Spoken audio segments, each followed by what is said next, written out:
आपका स्वागत करता हूं। जैसा कि आपको पता है कि मैंने कक्षा 10 का कोर्स स्टार्ट किया था, उसके बाद कुछ बच्चों के कहने पे अब मैंने 8वीं क्लास का कोर्स है वो भी स्टार्ट कर दिया है, जिसमें प्रश्नावली नंबर 14.1 सार्वगुणनखंड इसमें अपने बात करेंगे उसके।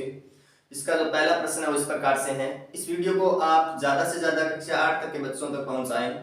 तो इसमें जो पहला प्रश्न है उनका वो इस प्रकार से है कि दिए हुए पदों के सार्वगुणनखंड ज्ञात कीजिए 12x और 36। देखिए सार्वगुणनखंड होता क्या है। सार्वगुणनखंड होता है कि इन दोनों में कॉमन क्या है, इनके अभाज्य गुणनखंड करने पर जो संख्याएं कॉमन आती है वही सार्वगुणनखंड कहलाता है। वही उसका क्या कहलाता है, सार्वगुणनखंड कहलाता है। जैसे प्रश्न संख्या 1 में 1 का पहला 12 अपने को दिया हुआ इसमें और 36, 12x और 36। अब 12 के अपने अभाज्य गुणनखंड करेंगे। जैसे 12 का अभाज्य गुणनखंड इस प्रकार से आप करते हैं, 2 से भाग दिया 12 में, 2 6 12, 2 से भाग दिया फिर 6 में 3 आएगा। फिर देखो 3 में 2 का जाता नहीं, 3 से दिया 1। इसका मतलब अपने पास सार्वगुणनखंड क्या है, 2 2 और 3। इसका लिख दूंगा मैं 12 का, 12 बराबर मैं लिख सकता हूं कि 2 इंटू 2 इंटू 3, तो 2 दूनी 4, 4 3 12। इसे इसमें लिखा है x, तो इसके गुणा में लिख देंगे x। अब देखिए 36 के, तो 36 के सार्वगुणनखंड अभाज्य गुणनखंड क्या होंगे, देखो 36 के अभाज्य गुणनखंड सर्वप्रथम आपको 2 से भाग देना होता है। देखना होता है कि इकाई का अंक अगर 2 से विभाजित है, जैसे इकाई का अंक 0 2 4 6 8 आता है, इसका मतलब ये संख्या 2 से विभाजित है। 2 से भाग देंगे ये हो जाएगा 18, फिर 2 से भाग देंगे ये हो जाएगा 9। अब देखो 9 में कभी 2 का भाग नहीं जाता, तो अब इससे आगे अंक 3 से देखेंगे, तो 3 का भाग देंगे 3, 3 से 3 में देंगे 1। इसके क्या हो जाएंगे 2 into 2 3 into 3, 2 into 2 into 3 into 3। अब यहाँ पे आप देखिए कि इसके अंदर कॉमन क्या है। देखो इसमें भी 2 है, इसमें भी 2 है, तो एक तो ये हो गया अपने पास, इसमें भी 2 है और इसमें भी 2 है, दूसरा ये हो गया। इसमें 3 है, इसमें भी 3 है, तीसरा ये हो गया। अब देखो इसमें तो x और इसमें 3 है, इसको अपने छोड़ देंगे, कॉमन नहीं, तो ये हो गया 2 इंटू 2 इंटू 3, तो ये हो जाएगा आपके पास 2 इंटू 2 इंटू 3। इसका मतलब 2 दूनी 4, 4 3 12, अपने पास क्या आ जाएगा 12 आ जाएगा। इसका सार्वगुणनखंड क्या हो जाएगा 12। पहला जो प्रश्न आपका, इसका सार्वगुण क्या क्या हो जाएगा 12 हो जाएगा। दूसरा जो प्रश्न है वो इस प्रकार से है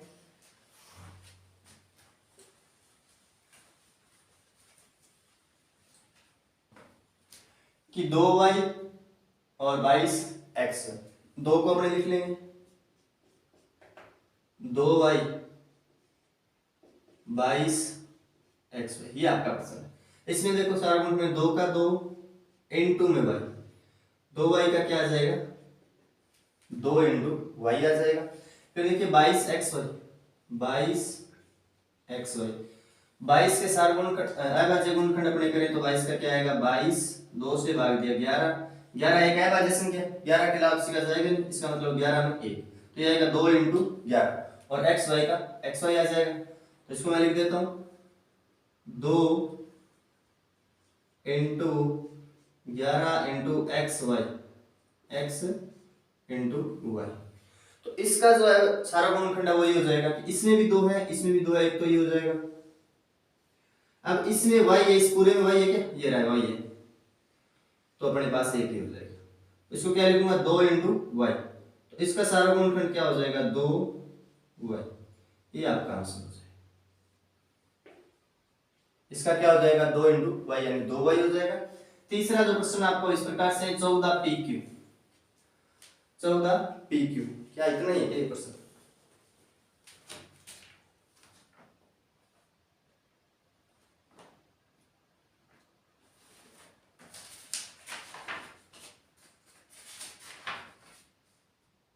चौदह P Q 28 P square Q square है, 28 P square Q square, P square Q square, ठीक है। तो ये हो जाएगा 14 P Q 28 P square Q square. तो 14 पी क्यू प्रश्न संख्या 3 28 पी स्क्वायर क्यू स्क्वायर, इसके अभाज्य गुणनखंड 14 की करोगे तो क्या आएगा देखो, 14 के अभाज्य गुणनखंड 2 से भाग दिया 7, 7 से दिया 1, 2 इंटू 7, इसको लिख दूंगा मैं 14 पी क्यू बराबर हो जाएगा आपके पास 2 गुणा 7 गुणा पी गुणा क्यू। ये आपके पास क्या हो जाएगा इसका, इसको x मत मान लेना, ये गुणा का चिन्ह है। x को अगर मैं लिखूंगा तो ऐसे लिखूंगा, छोटा x ही लिखूंगा बार बार, ठीक है। फिर 28 पी स्क्वायर क्यू स्क्वायर 28 का अभाज्य गुणनखंड 2 से 14, 2 से 7 और 7 से 1, 2 इंटू 2 इंटू 7 और p और q है, इसका आ जाएगा p into P Q into Q. तो ये हो जाएगा 28 पी स्क्वायर क्यू स्क्वायर बराबर हो जाएगा 2 इंटू 7 इंटू पी कितनी बार, 2 बार, पी स्क्वायर इसका मतलब पी 2 बार, तो p गुणा p, फिर q का स्क्वायर इसका मतलब q गुणा q। अब देखो इसमें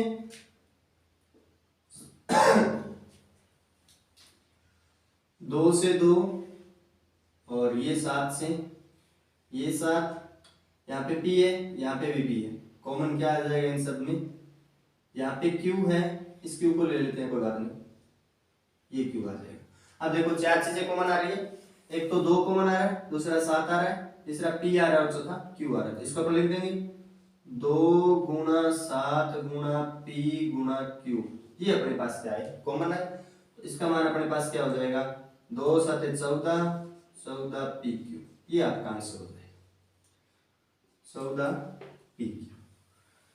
अगला जो क्वेश्चन है आपका चौथा, 2x 3x स्क्वायर और 4, ये 4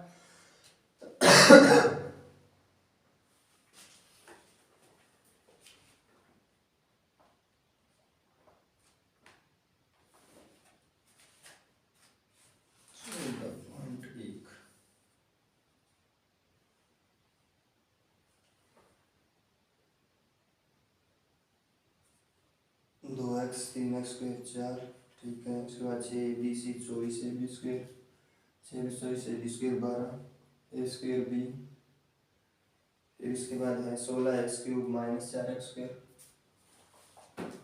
यहाँ पे गलती है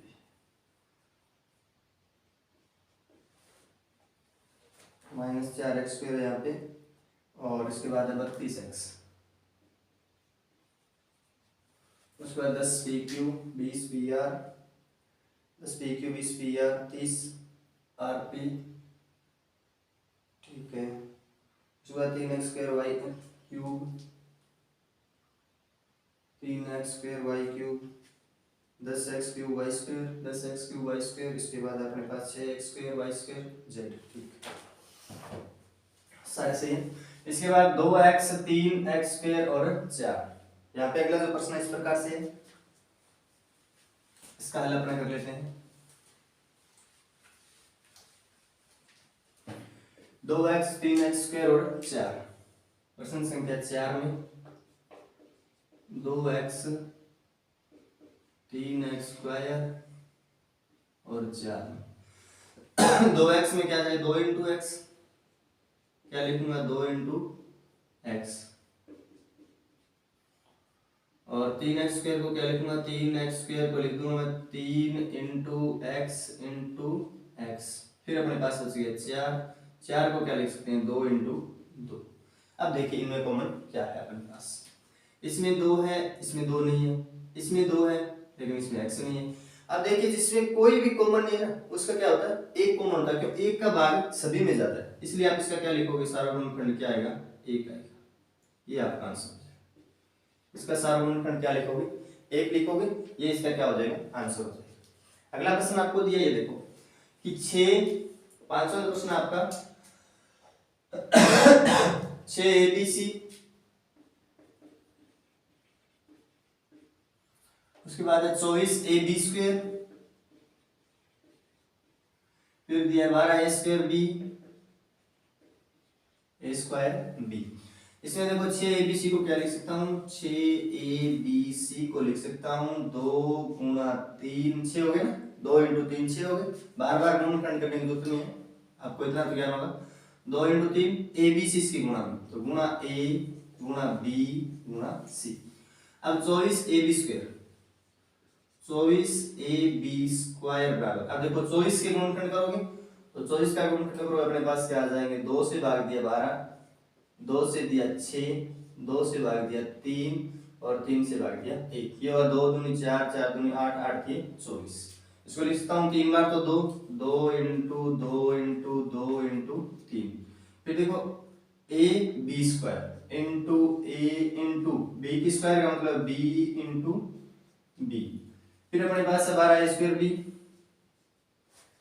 12a² b को क्या लिखूंगा, 12 के अभाज्य देखो यहाँ पे देखो 12 के बाद 2 से दिया 6, 2 से दिया 3 यानी 2 into 2 into 3, 2 into 2 into 3 into a² का मतलब a इंटू a इंटू में b। अब देखो इन तीनों में क्या कॉमन है, तीनों में एक साथ कॉमन क्या, इसमें भी 2 है, इसमें भी है और इसमें भी, एक तो 2 कॉमन है। दूसरा इसके अंदर 3 है, अब ऊपर वाले में क्वेश्चन में 3 है, इसके अलावा क्वेश्चन क्या नहीं, तो अपने को सिर्फ 3 देखना है दोनों और कुछ नहीं देखना एक बार, तो 3 इसमें भी है, इसमें भी और इसमें भी है, ये रहा, ये अपने पास क्या है, कॉमन है। तो मैं लिख सकता हूँ 2 इंटू 3, आप कॉपी में से मत कर देना लाइनिंग, ये मैं आपको बताने के लिए कर रहा हूँ, ठीक है। इसके बाद इसमें a है, इसमें भी a है और इसमें भी है, तो a इंटू इसमें b है, इसमें b है और इसमें भी है, तो b, ये आपका हो जाएगा 3 दूनी 6ab, 6ab, ये आपका आंसर हो जाएगा 6ab, ये आपका क्या हो जाएगा, आंसर हो जाएगा। अगला प्रश्न इसी का छठा, जो इस प्रकार से है,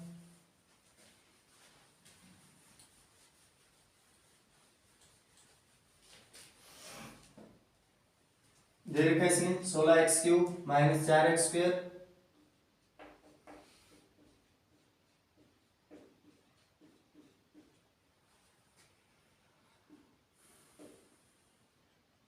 (32x). अब देखिए 16 का अभाज्य गुणनखंड और 32 का अभाज्य गुणनखंड, पहले 32 का कर लेते हैं, 16 इसी के अंदर आ जाएगा, देखो 2 से 16, 2 से 8, 2 से 4, 2 से 2 और 2 से 1, ये हो 32 के अभाज्य गुणनखंड।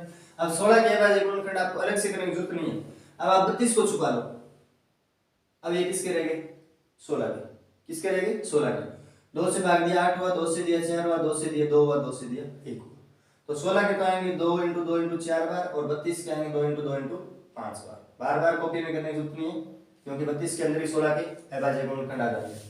तो इसको लिखूंगा मैं 16x³ बराबर लिखूंगा 2 इंटू 2 इंटू 2 इंटू 2 इंटू में x इंटू में x इंटू में x, यानी x कितनी बार है, 3 बार है, लिख दिया मैंने।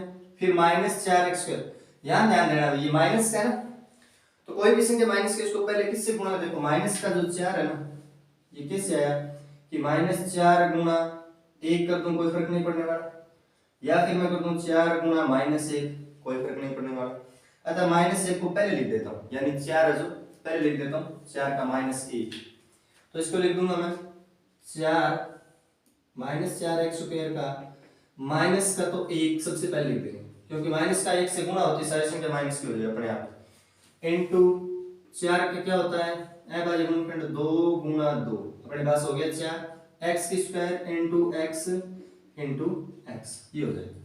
फिर ये कहता है 32x, इसका क्या बनाऊंगा, ये आपके सामने की है सर अभाज्य गुणनखंड, 5 बार 2 आएंगे, तो 2 इंटू 2 इंटू 2 इंटू 2 इंटू 2। अब अपने इनमें देखने कॉमन कि इनमें कॉमन क्या क्या है, तो पहले में देखो 2 है, इसमें भी 2 है और इसमें भी 2 है, पहला ये 2 और ये 2 कॉमन है, इसका आ जाएगा 2 इंटू इसमें दूसरा 2 है, इसमें भी है ये रहा, इसमें भी है ये रहा, इंटू 2, यहाँ पे 2 है लेकिन इसके अंदर 2 नहीं, अब देखो इसके अंदर नहीं है ना कहीं भी 2, अपने कोई जरूरत नहीं इसको लिखने की, कहीं भी 2 नहीं इसके अंदर। अब गुणा में क्या देखना है, x देखना है, इसमें x है ये रहा, इसमें है ये रहा, और इसका x है 32 इंटू x है तो इसमें भी x है, तो इसमें क्या आ जाएगा x आ जाएगा, 2 इंटू 2 हुआ 4x, ये आपका आंसर हो जाएगा, इसका क्या हो जाएगा 4x। अगला प्रश्न 10 PQ 20 PR। सातवां जो प्रश्न है इस प्रकार से 10 PQ 20 PR और 30 RP। 30 RP इसको लिखूंगा 10 का अभाज्य गुणनखंड, फिर 20 का, फिर 30 का। 30 का ही कर लेते हैं सीधे, पहले 10 का, 20 का और 30 का। 10 का करोगे 2 से 5 आएगा और 5 से 1 आएगा। 20 का 2 से 10, 2 से 5 और 5 से 1। 30 का 2 से 15, फिर 3 का जाएगा 15 में 5, 5 से 1। ये अभाज्य गुणनखंड की हो जाएगी। तो लिखो 10 PQ बराबर 2 into 5 into P into Q। फिर लिखूंगा 20 PR बराबर 2 into 2 into 5 into P into R। P into R। फिर लिखूंगा 30 RP बराबर 30 का अपने अभाज्य क्या 2 3 5, 2 गुणा 3 गुणा 5 गुणा R गुणा P। ये गुणा में RP है ना, इसको PR लिख सकते हैं, कोई दिक्कत नहीं। यहाँ पे P पहले भी लिख सकते थे, कोई दिक्कत नहीं थी। चलो कोई बात नहीं, PR लिख दिया। अब इसके अभाज्य में देखो, कॉमन देखो, 2 इसमें भी है, इसमें भी है और इसमें भी है, तो आएगा 2 इंटू, इसमें देखो 5 है, इसमें भी 5 है और इसमें भी 5 है, 5 इंटू, इसमें क्या है P है, इसमें P है और इसमें भी P, इंटू में P। अब देखो Q है, यहाँ Q नहीं है, यहाँ भी नहीं, यहाँ पे R है लेकिन यहाँ पे R नहीं है। इसका मतलब कॉमन इसमें क्या आएगा 2 5 10 P, इसका क्या आ जाएगा 10 P। ये आपका आंसर हो जाएगा। अगला अंतिम जो प्रश्न आपका इस प्रकार से दिया है, प्रश्न संख्या 1 का अंतिम जो 8वां प्रश्न है वो कुछ इस प्रकार से है कि 3x square Y cube, 3x square Y cube, फिर दिया है 10x क्यूब वाई स्क्वायर, उसके बाद 6x square Y square Z. देखो इसमें क्या 3x स्क्वायर वाई क्यूब को लिखता हूं पहले, 3x स्क्वायर वाई क्यूब बराबर क्या लिखूंगा 3 इंटू x 2 बार ना, x स्क्वायर का मतलब 2 बार, तो x इंटू x इंटू देखो y कितनी बार 3 बार, y into y into y। फिर लिखूंगा 10x cube y, 10x cube y बराबर 10 के अभाज्य गुणनखंड करोगे 2 गुणा 5 हो जाएगा, 2 गुणा 5 गुणा में देखो x की क्यूब है ना, तो x गुणा x क्यूब का मतलब 3 बार लिखेंगे एक ही संख्या को, इनटू में y, इनटू में y। क्या कहता है 6x square y square z, तो 6x square y square z, 6 का हो जाएगा 2 इंटू 3, x स्क्वायर का मतलब x गुणा x, y स्क्वायर का मतलब है y इंटू y इंटू में z। अब इनमें कॉमन क्या है अपने पास, इनमें एक तो कॉमन अपने पास है, संख्या में तो कुछ कॉमन है ही नहीं अपने पास, संख्या में कुछ कॉमन नहीं है। यहाँ देखो 3 है, यहाँ किसी में 3 नहीं, इसमें 3 है लेकिन इसमें नहीं है, यहाँ 2 है, यहाँ 2 नहीं है, 5 है, यहाँ 5 नहीं है, संख्या में कोई कॉमन है नहीं। x y में कॉमन है, यहाँ भी x है, यहाँ भी x है और यहाँ भी x है, तो पहले क्या लिख लेंगे x इंटू, यहाँ x है, इसमें भी x है और इसमें भी x है, x इंटू x इंटू में, यहाँ y है, x है ही नहीं तो y देखते हैं, यहाँ y है, यहाँ भी y है और यहाँ भी y है, तो ये हो जाएगा y। तो ये अपने पास हो जाएगा x इंटू एक्स स्क्वायर और y, x square y, x square y।